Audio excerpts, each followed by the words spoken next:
Assalamualaikum everyone, welcome back to my channel. My name is Shagufta Shahbaz Ahmed. Please subscribe my channel और bell icon को ज़रूर press करिए ताकि नई आने वाली वीडियो का नोटिफिकेशन आपको फ़ौरन मिल सके। व्यूअर्स, आज के लेसन में हम इम्पेरेटिव सेंटेंसेस को डायरेक्ट से इनडायरेक्ट स्पीच में चेंज करेंगे। इम्पेरेटिव सेंटेंसेस वो जुमले होते हैं जिनमें कोई हुक्म दिया जाए, नसीहत की जाए, दरख्वास्त की जाए, मशवरा हो, किसी बात से मना किया जाए या खबरदार किया जाए, प्रपोज किया जाए। प्रपोज सिर्फ शादी के लिए नहीं इस्तेमाल होता, यानी कोई ऑफर दी जाए या फिर इल्तिजा की जाए। इन जुमलों में रिपोर्टिंग स्पीच में सेट टू को जुमले की सेंस के मुताबिक हस्बे ज़रूरत ordered, advised, requested, suggested, forbid, want, proposed या बेग्ड में चेंज कर दिया जाता है। इन तमाम वर्ड्स को मैंने पास्ट टेंस में इसलिए लिखा है क्योंकि ज़्यादातर रिपोर्टिंग स्पीच में पास्ट टेंस ही इस्तेमाल होता है, तो मैंने इन तमाम वर्ड्स को पास्ट टेंस में ऑलरेडी लिख दिया है।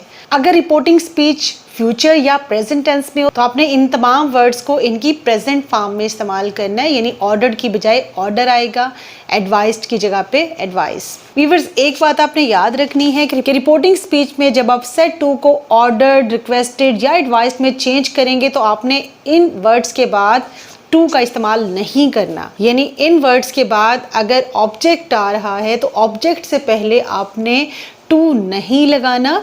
जैसे my teacher said to me, इसको हमने चेंज किया है इन डायरेक्ट स्पीच में माई टीचर एडवाइज्ड मी, तो यहाँ पे हमने एडवाइज्ड टू नहीं लिखा, यानी ऑब्जेक्ट से पहले और इन तमाम वर्ड्स के बाद आपने टू नहीं लगाना। जैसे माई मदर फॉरबेड मी, तो इन वर्ड्स के बाद आपने टू नहीं लगाना। हाँ, कॉमर्स को हटा के आपने टू लगाना है। इसकी एग्जाम्पल्स देखते हैं। My teacher said to me be regular. तो सबसे पहले रिपोर्टिंग स्पीच को चेंज करते हैं। अब अपने जुमले की सेंस को देखना है, तो टीचर ने अगर कहा है तो डेफिनेटली एडवाइस ही किया होगा या वॉर्न किया होगा। तो इस जुमले की सेंस के मुताबिक इसमें एडवाइस है, तो हम सेड टू को चेंज करेंगे एडवाइज्ड में। तो माई टीचर एडवाइज्ड मी। अब ये बात मैंने जो आपको पहले कही कि आपने एडवाइस्ड के बाद टू नहीं लगाना, यानी ऑब्जेक्ट से पहले आपने टू नहीं लगाना, बल्कि कॉमर्स को हटा के आपने टू का इस्तेमाल करना है। तो my teacher advised me to be regular. तो इम्पेरेटिव सेंटेंसेस को डायरेक्ट से इनडायरेक्ट फॉर्म में चेंज करते हुए आपने दैट की जगह पे टू लगाना है। आपने दैट का इस्तेमाल नहीं करना, उसकी जगह पे टू आ जाएगा। नेक्स्ट एग्जाम्पल है my mother said to me do not walk in the sun. अब यहाँ पे मना किया गया है कि आपने ऐसा नहीं करना, तो my mother forbade me. Forbade की फर्स्ट फॉर्म फॉरबिड है और थर्ड फॉर्म है फॉरबिडन। तो माई मदर फॉरबेड मी, मना किया, to walk in the sun. Commas को हटा के आपने टू लगाना है और उसके बाद एज इट इज़ आपने इम्पेरेटिव सेंटेंस में जो इंस्ट्रक्शन दी गई है, बात कही गई है, उसको आपने लिख देना है उसी तरह से। तो यहाँ पे नॉट को दोबारा लगाने की ज़रूरत नहीं है क्योंकि यहाँ पे फॉरबिड लिखा गया है, तो इससे पहले ही समझ आ गई है कि यहाँ पे किसी काम के ना करने का कहा गया है, उससे मना किया गया है। She said to her maid, उसने अपनी फीमेल सर्वेंट से कहा do as I tell you, जैसे मैं कहती हूँ वैसे करो। पहले हम चेंज करेंगे रिपोर्टिंग स्पीच को इनडायरेक्ट फॉर्म में, तो यहाँ पे डेफिनेटली ऑर्डर हुआ है तो हम ऑर्डर्ड लिखेंगे।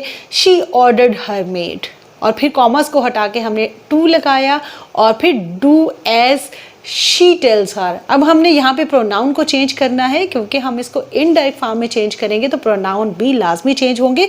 उसने कहा, यानी वो अपनी मेड से बात कर रही थी कि जैसे मैंने कहा वैसे करो, तो जब आप इसको इनडायरेक्ट फॉर्म में चेंज करेंगे तो यहाँ पे आ जाएगा do as she tells her. I said to the boss please accept my application. अब जब बॉस से एप्लीकेशन को एक्सेप्ट करने की बात हो रही है तो श्योरली ये रिक्वेस्ट ही होगी, तो आई रिक्वेस्टेड द बॉस, और उसके बाद कॉमर्स को हटा के टू लगा और फिर एक्सेप्ट माई एप्लीकेशन। प्लीज़ का वर्ड हम दोबारा से इस्तेमाल नहीं करेंगे क्योंकि रिक्वेस्ट के अंदर ही ये वर्ड मर्ज हो चुका है।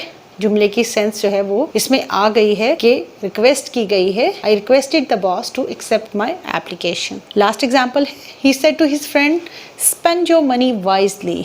उसने अपने दोस्त से कहा अपना पैसा ध्यान से खर्च करो, अक्लमंदी से खर्च करो। अब यहाँ पे अगर दोस्त बात करे अपने दूसरे दोस्त के साथ तो इसका मतलब है कि सजेशन दी जा रही है, मशवरा दिया जा रहा है या वार्निंग भी हो सकती है। बहरहाल हमने यहाँ पे सजेस्टेड लिखा है। He suggested his friend. Reporting speech को चेंज करेंगे, ही सजेस्टेड हिज फ्रेंड। उसके बाद कॉमर्स को हटा के टू लगाया और फिर स्पेंड हिज मनी वाइजली। तो इन तमाम जुमलों में हमने देखा कि इंपेरेटिव सेंटेंसेस मेनली एक वर्ब से स्टार्ट होते हैं और उस वर्ब को हम रिपोर्टेड स्पीच को चेंज करते हुए एज इट इज़ लिख देते हैं, उसमें हम कोई ज़्यादा तब्दीली नहीं करते। इसलिए इंपेरेटिव सेंटेंसेस को डायरेक्ट से इनडायरेक्ट फॉर्म में चेंज करना बहुत आसान है। आई होप कि आप इसकी प्रैक्टिस ज़रूर करेंगे। Thanks for watching this video. Viewers, I am sure ये वीडियो इंग्लिश लैंग्वेज लर्निंग में आपकी बहुत हेल्प करेगी। इंग्लिश ग्रामर या पार्ट्स ऑफ स्पीच से रिलेटेड अगर आप कोई क्वेश्चन करना चाहते हैं तो please ask me in comments. Please like, share and subscribe my channel. See you again in next video. Bye.